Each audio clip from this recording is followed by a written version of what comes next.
The C-130's ramp lowered with a hydraulic groan, vomiting a blast of superheated air and fine, ochre dust into the cargo bay. Specialist Anya Volkov stood last in the line of replacements, her face impassive, a stark contrast to the nervous energy buzzing from the young soldiers around her. They clutched their rifles like talismans against the alien landscape.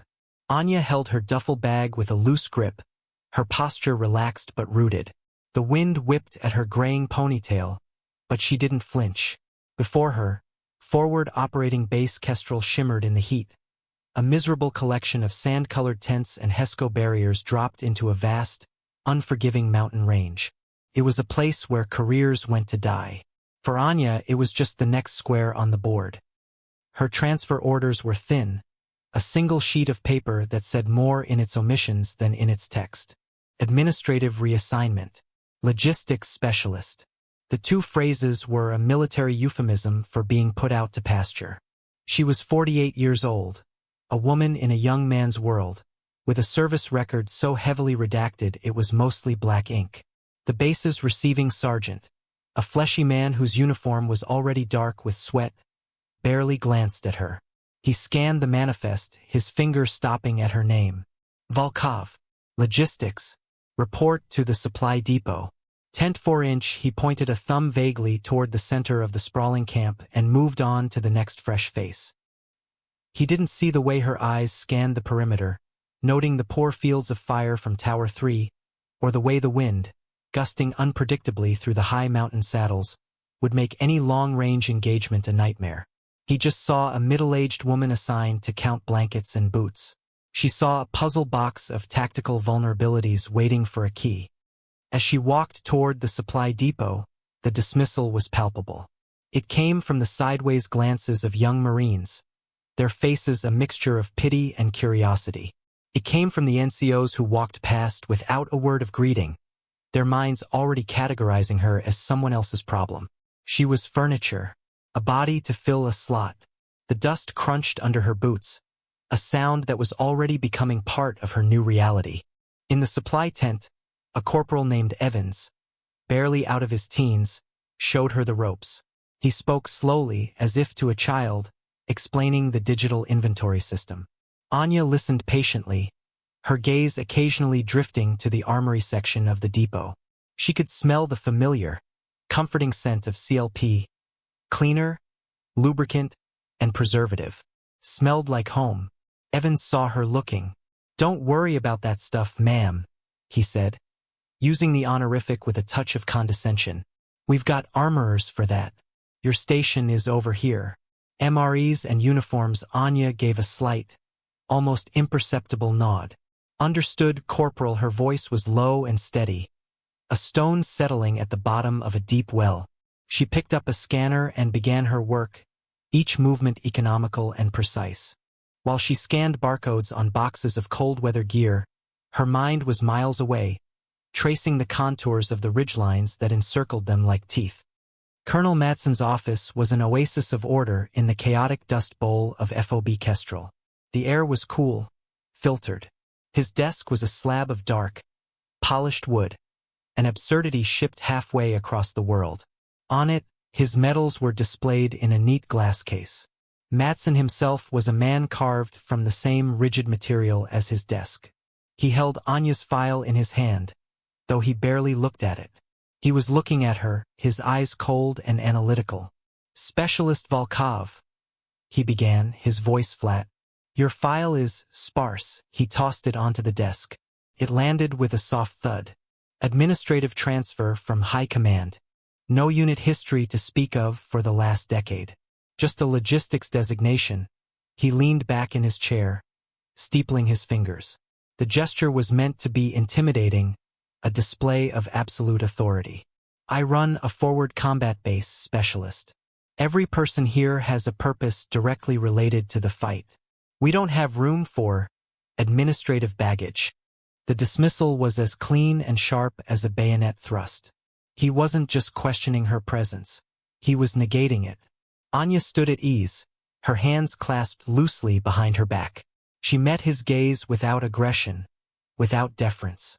Her expression was neutral, a blank canvas onto which he could project his own assumptions. He saw a woman past her prime, someone shuffled into his command by a faceless bureaucracy. He didn't see the faint, silvery scar that traced the line of her left eyebrow, or the way her knuckles were slightly calloused despite her recent duties. He didn't see the quiet intensity in her dark eyes, an intensity that had watched men live and die through the optics of a high-powered scope. "I understand, sir," she said. Her voice did not waver. "I will perform my assigned duties to the best of my ability." Madsen gave a short, humorless laugh. "Your duties?"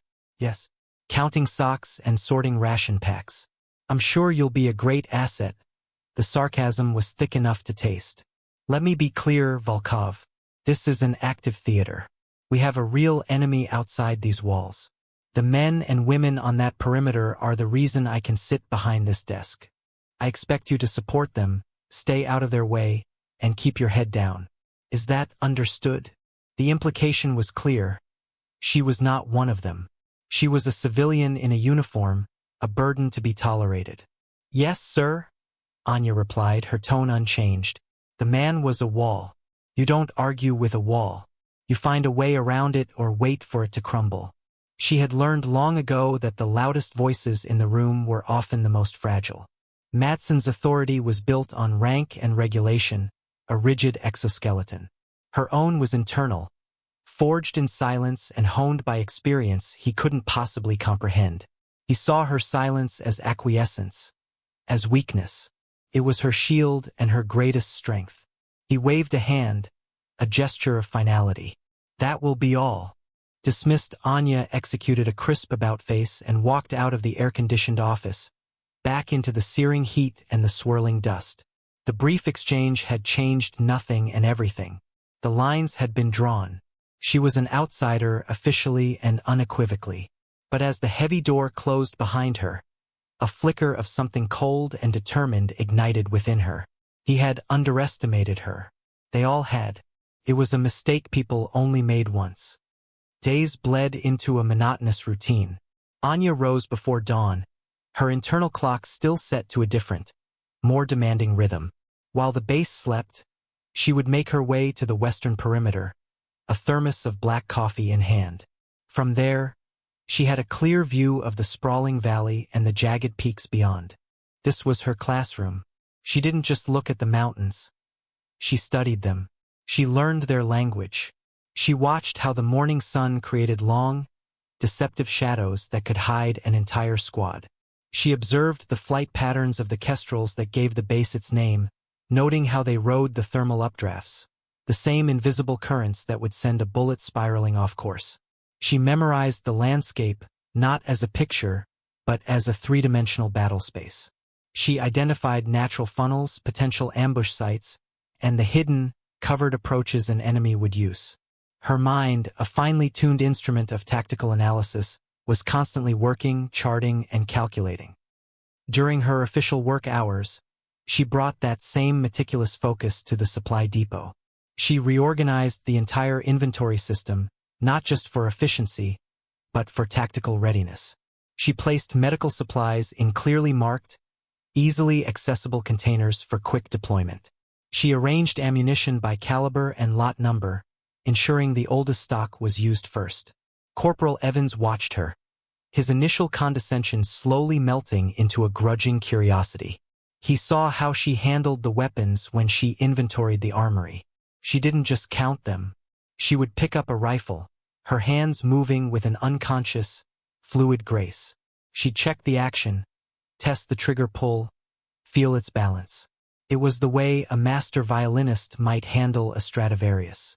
One afternoon, he found her running a soft cloth over the stock of an old M40A5 sniper rifle, the one kept in reserve. Her touch was almost reverent. "You know your way around one of those?" he asked, trying to sound casual. Anya didn't look up. "I've seen one before," she said, her voice quiet. Her observations weren't limited to the environment and the equipment. She watched the people. She saw the overconfidence of the base's sniper team, led by a swaggering sergeant named Gallo. They were good, but they were predictable. They used the same 2 observation posts, relied too heavily on their technology, and underestimated the wind. She saw the fatigue in the eyes of the young soldiers on the perimeter wall, the way their attention drifted during the long, hot afternoons. One evening, she noticed Private Chen, a kid barely 19, stacking sandbags on a section of the wall that had a clear line of sight from a distant, shadowed ridge. "You should angle them," she said, her voice startling him. He looked at her, confused. "What?" "The sandbags," she clarified, pointing. "Angle them 45 degrees to the west, and stack them higher. That ridge has a slight depression. Perfect for a hide." Chun looked at the ridge, then back at her, a dismissive smirk on his face. "Thanks for the tip, ma'am, but I think Sergeant Gallo's team has us covered." Anya simply nodded and walked away. She had planted the seed. Whether it grew was up to him. She knew that true expertise was never announced. It was revealed, often when it was needed most. And as she watched the sun dip below the razor-sharp peaks, she had a cold certainty that her time of quiet observation was coming to an end. The first shot came 2 days later, just after noon. It wasn't the sharp crack of small arms fire they were used to. It was a deep, resonant boom that echoed through the valley, followed a second later by the supersonic whip of a heavy-caliber round. The bullet, a 408 Chaitak or something similar, punched a neat, perfectly round hole through a 500-gallon diesel fuel tank on the edge of the motor pool. Black fuel began to gush onto the parched earth. There was no follow-up shot, just silence. Panic was a spark that caught fire instantly. Alarms blared. Soldiers scrambled for cover. Colonel Madsen's voice, tight with fury, crackled over the base-wide radio, demanding a situation report. Sergeant Gallo's sniper team scrambled to their perch in Tower 1, their high-tech optics sweeping the vast, empty landscape. They saw nothing. The shooter was a ghost. The next day, another shot. This time, it severed the main coaxial cable leading to the primary communications antenna. The base was cut off from satellite comms, forced to rely on short-range radio. Again, a single, perfectly placed round from an impossible distance. The harassment continued for a week. A shot every day or two, each one calculated to cripple, not to kill. It was psychological warfare of the highest order. The sniper, they started calling him the Ghost, was demonstrating his utter dominance of the terrain. He could hit anything he wanted, anytime he wanted. Morale at FOB Kestrel plummeted. The soldiers felt like fish in a barrel. The constant tension was a grinding stone, wearing down their nerves. Men started jumping at loud noises, arguing over small things. The base became a pressure cooker. Colonel Madsen was apoplectic. He screamed at Gallo and his team, demanding they find the shooter. Gallo, his swagger gone, was a bundle of frayed nerves. He and his spotter spent hours staring through their scopes, their eyes raw and burning.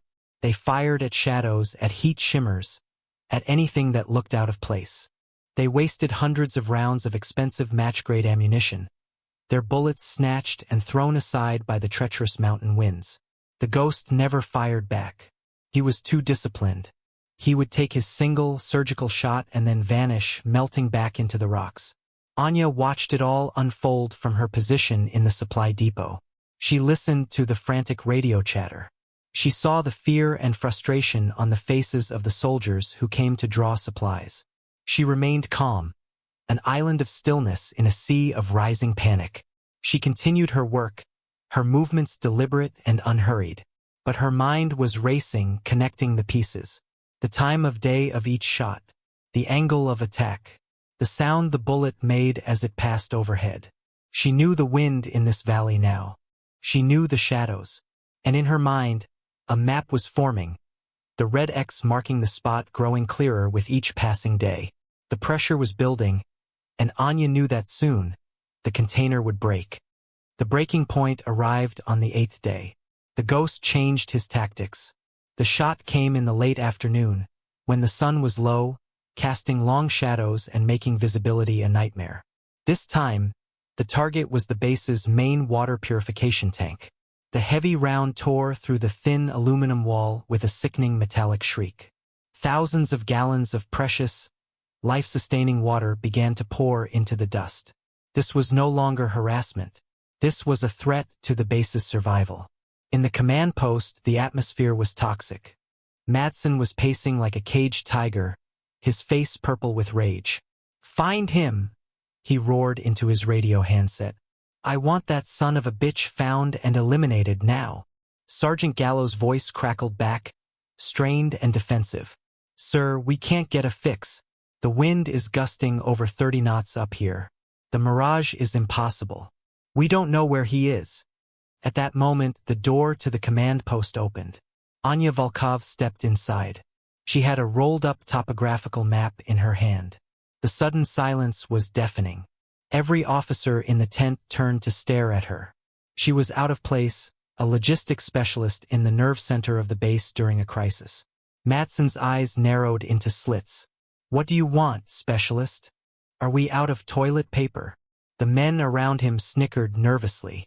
Anya ignored the jibe. She walked directly to the central planning table and unrolled her map, weighing it down with 2 spare radio batteries. She pointed to a spot on the map, a tiny, insignificant-looking outcropping of rock on a far ridge, designated Hill 3451. "He's there," she said. Her voice was quiet, but it cut through the tension like a surgeon's scalpel. A young lieutenant scoffed. "That's over 3,000 yards. And the wind shear through that saddle would be insane. No one can make that shot. And no one could hit us from there." Anya didn't look at the lieutenant. She addressed Madsen directly, her finger tracing lines on the map. "He isn't shooting through the wind shear. He's shooting over it. He's using a high-angle trajectory, dropping the round in almost vertically. It's why you can't hear the muzzle blast clearly. The sound is being distorted by the peaks between here and there. He fires in the afternoon because the setting sun is directly behind him, blinding your spotters. And he chose that specific spot," she tapped the map again, "because it's in the acoustic shadow of that larger peak. You're looking in the wrong place. You're looking for a straight line. He's thinking in 3 dimensions." Her explanation was delivered without a trace of arrogance. It was a simple statement of fact, a clinical diagnosis of a complex tactical problem. The room was silent again, but this time it was a different kind of silence. It was the sound of assumptions being shattered. Madsen stared from the map to her face, his expression a mixture of disbelief and a dawning, unwelcome flicker of possibility. He had dismissed her as a paper pusher, but she spoke the language of a master. Colonel Madsen stared at Anya, his mind struggling to reconcile the woman he had dismissed with the cold, tactical brilliance she had just displayed. His entire command structure was failing, his best men were impotent, and this logistics clerk was talking about acoustic shadows and high-angle ballistics. Pride warred with desperation on his face. "That's a theory specialist," he said, his voice tight. "A wild one." Just then, a frantic voice crackled over the radio from Tower 1. "Contact. Gallows hit. Ricochet. Leg wound. We need a medic. We're pinned down." The news sucked the remaining air out of the room. Their only counter-sniper team was now compromised. They were blind and defenseless. The neat, ordered world of Colonel Madsen had completely unraveled. His eyes fell back on Anya, who stood calmly by the map, her expression unchanged. She hadn't said, "I told you so," she didn't need to. The situation was screaming it for her. It was Corporal Evans, the young armorer who had been delivering fresh batteries to the command post, who broke the spell. He had been standing by the door, listening in stunned silence. He took a hesitant step forward. "Sir," he said, his voice cracking slightly. Colonel Sir Madsen shot him a withering glare. "What is it, Corporal?" "It's Specialist Volkov, sir." Evans stammered, finding his courage. "She knows the weapons. She really knows them. The way she handles them in the armory. It's not like someone who just counts them. It's like they're a part of her. Sir, I think you should listen to her." The endorsement from a lowly corporal was an unprecedented breach of protocol. But in the chaos, it landed with surprising weight. It was a piece of data that didn't fit Madsen's initial assessment. He looked at Anya again, truly seeing her for the first time. He saw the absolute certainty in her eyes. It wasn't arrogance. It was knowledge, hard-earned and absolute. He was out of time and out of options. His career was on the line. The lives of his men were at stake. He took a deep breath, the air tasting of defeat and dust. The rigid chain of command had failed him. Maybe it was time to listen to the ghost in his own machine. "All right, Volkov." He bit out the name, the word tasting foreign in his mouth. "You think you know where he is?" He strode around the table until he was standing directly in front of her. "Fine. Prove it." The words hung in the air, a direct challenge. A field commission born of pure desperation. "Lieutenant," Matson barked at Gallo's second-in-command. A man named Parker who had rushed into the command post, his face pale. "Get the specialist a rifle, Parker." Flustered and resentful that this unknown woman was being given a chance his wounded team leader had failed to capitalize on, nodded curtly. "Yes, sir." He turned to Anya, a sneer touching his lips. "Follow me." He led her not to the main armory rack where Gallo's prized, custom-built rifle was kept, but to a secondary locker. He pulled out an older, battered M24. It was the backup, the rifle no one wanted to use. Its stock was scarred, the finish on the barrel worn thin in places. "It's all we can spare right now," Parker said, his tone making it clear he considered it a waste. He handed it to her. It was a deliberate act of sabotage. He was handing her a broken tool and expecting her to fail. Anya took the rifle. Its weight felt familiar in her hands. She didn't complain. She didn't even acknowledge Parker's petty insult. She simply carried the weapon to an empty workbench. The soldiers who had gathered around the command post watched, their expressions ranging from skeptical to openly mocking. Anya ignored them all. For the next 15 minutes, the world shrank to the rifle and her hands. With a small multi-tool from her pocket, she began to field strip the weapon. Her movements were a blur of efficiency, each action precise and purposeful. She checked the barrel for warping, noting a slight but significant deviation. She disassembled the bolt, cleaning out grit that had been there for months. She found the source of the rifle's notorious inaccuracy. The scope mounts were loose, shifting almost imperceptibly with every vibration. Parker had given her a broken sniper rifle. She looked around, her eyes scanning the debris on the floor. She picked up a discarded aluminum can of soda. Using her tool, she cut a tiny, paper-thin strip from its side. She folded it twice, creating a minuscule shim. With the focus of a watchmaker, she inserted the shim into the gap in the scope mount and tightened the screws. The fit was now perfect, immovable. She reassembled the rifle, her hands working from pure muscle memory. She worked the bolt, listening to the sound, feeling the mechanics. She dry-fired it 3 times, her finger squeezing the trigger with a slow, steady pressure, learning its unique weight and breaking point. She was not just fixing the rifle. She was making it an extension of herself, learning its flaws so she could compensate for them. When she was done, she stood up. She walked to the designated firing position on the eastern perimeter, a sandbagged nest that offered the clearest line of sight to Hill 3451. The distance was just over 3,000 yards. The wind was a living thing, a malevolent spirit that howled through the valley. She lay down in the prone position, settling the flawed rifle into her shoulder. Felt right. She didn't use the team's fancy digital rangefinder. She didn't use the wind meter. She used the lessons the mountains had taught her over the past few weeks. She watched the dance of the heat mirage. She saw the way a plume of dust kicked up from a distant rockslide, revealing the true wind direction at a different altitude. She observed the flutter of a tattered prayer flag on an intervening peak. In her mind, a complex ballistic calculation unfolded, factoring in spin drift, the Coriolis effect, temperature, humidity, and a dozen other variables. The soldiers, Matson included, watched in utter silence. They expected her to hold her breath, to wait for a lull in the wind. She did the opposite. She breathed slowly, rhythmically. She became part of the wind. She waited for a specific, sustained gust, the one she had calculated for. The world went silent. The crosshairs settled on a patch of shadow on the distant hill. She exhaled half a breath, found her natural respiratory pause, and the universe condensed to that single, perfect moment. She squeezed the trigger. The old rifle bucked against her shoulder.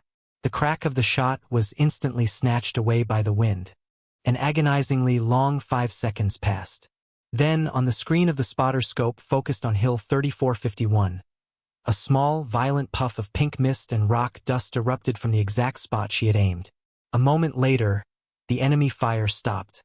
Absolute, profound silence fell over FOB Kestrel. The silence on the perimeter was a physical thing, heavier than any sound.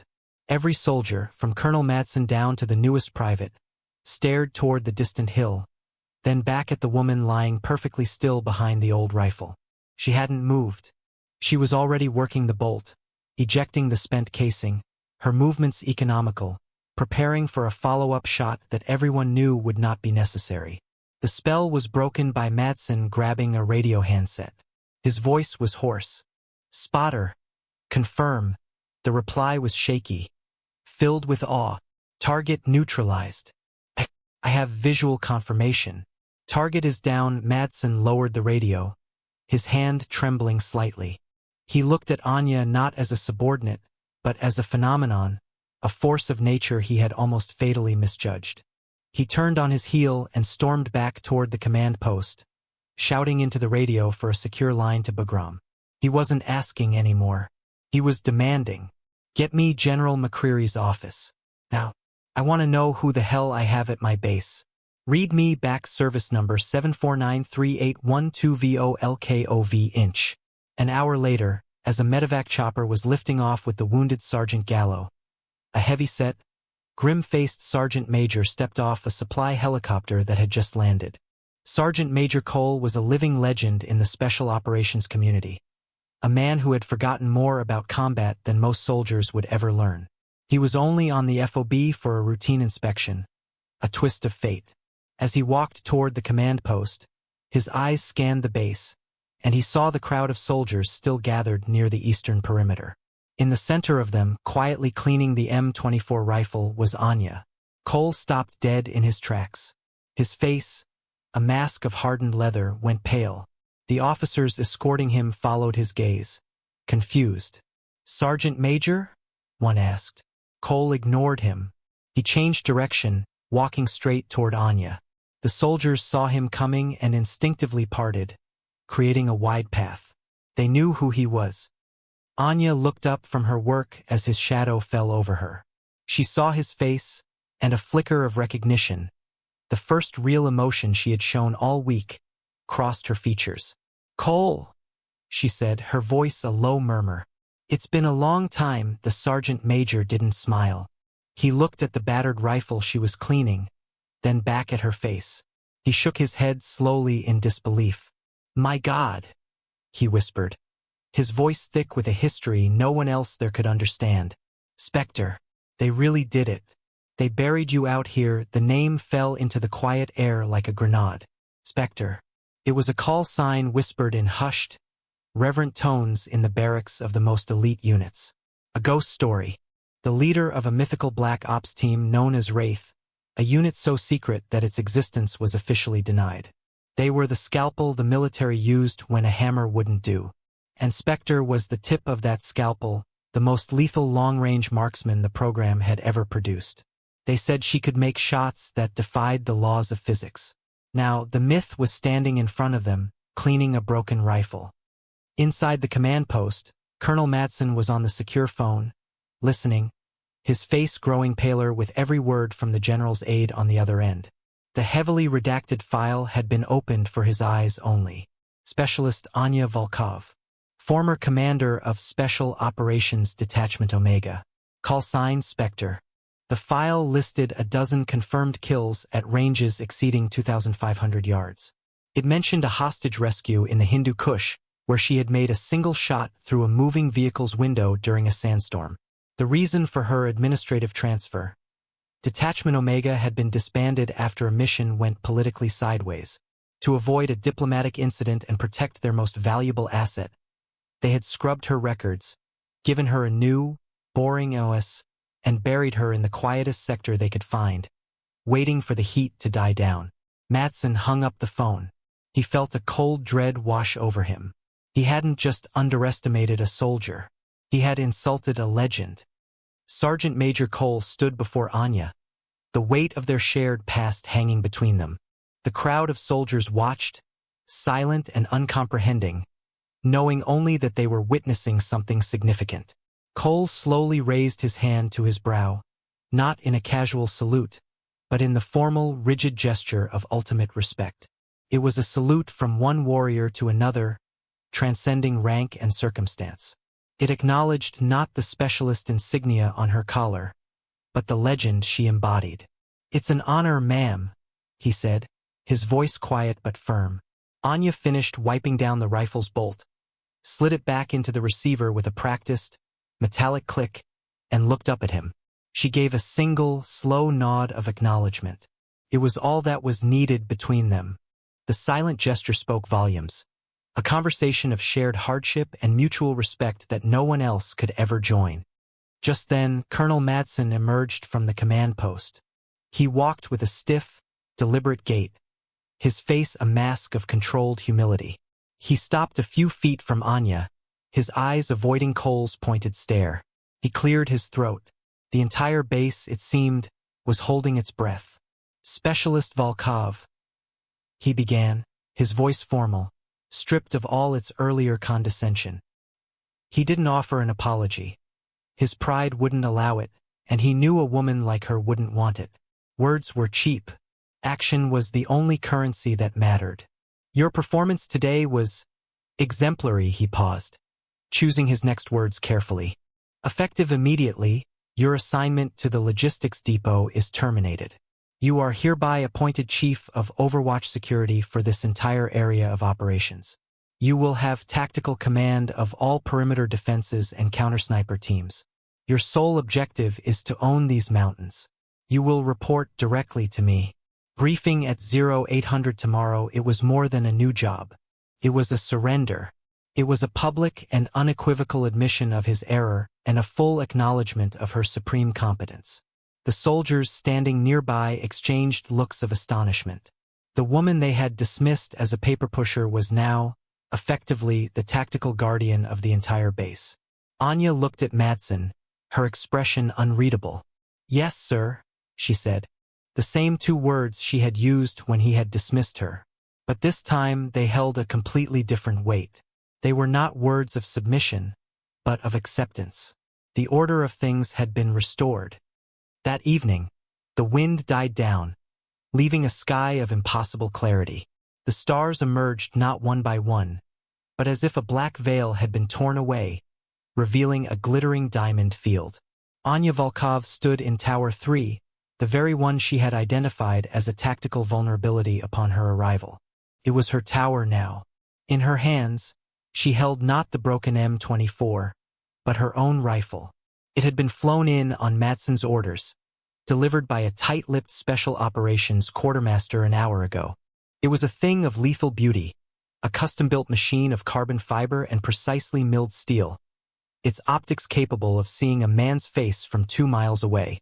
She wasn't scanning for threats. The mountains were quiet now. The ghost was gone. She was simply watching, absorbing the silent majesty of the landscape she now commanded. The peaks were no longer her enemy's hiding place. They were her domain. Footsteps sounded on the ladder. Private Chen, the young soldier she had advised about the sandbags, appeared. He held 2 steaming mugs. He approached her hesitantly, as if she were a holy relic. "Thought you might be cold, ma'am," he said, holding out a mug. The coffee was hot and strong. He no longer saw her as the old woman from Supply. He saw her as the person who had saved them. "That spot you told me about," Chen said, looking out at the dark ridge. "The one for the sandbags. That's where Gallo got hit. The ricochet came from that angle. If I'd listened, he might not have been." Guilt was plain on his young face. Anya took a slow sip of her coffee. "You'll listen next time," she said. It wasn't a rebuke. It was a statement of fact, a lesson learned. "Go get some rest, Private." "Yes, ma'am." He nodded and retreated down the ladder, leaving her alone with her thoughts. Anya stood for a long time, a solitary silhouette against the vast, star-dusted canvas of the mountains. The rifle was cool and solid in her hands. The wind whispered through the tower, but it was no longer a threat. It was an old acquaintance. She had arrived at FOB Kestrel as a ghost, an anonymous name on a transfer sheet. She had been dismissed, underestimated, and handed a broken tool. But she didn't need their respect to know her own worth. She had simply waited for the moment to remind them. And with one impossible shot, she had taught them that the most dangerous weapon on any battlefield is the one you don't see coming. Her dignity was intact. Her purpose was restored. In the quiet of the high desert, Spectre was watching again.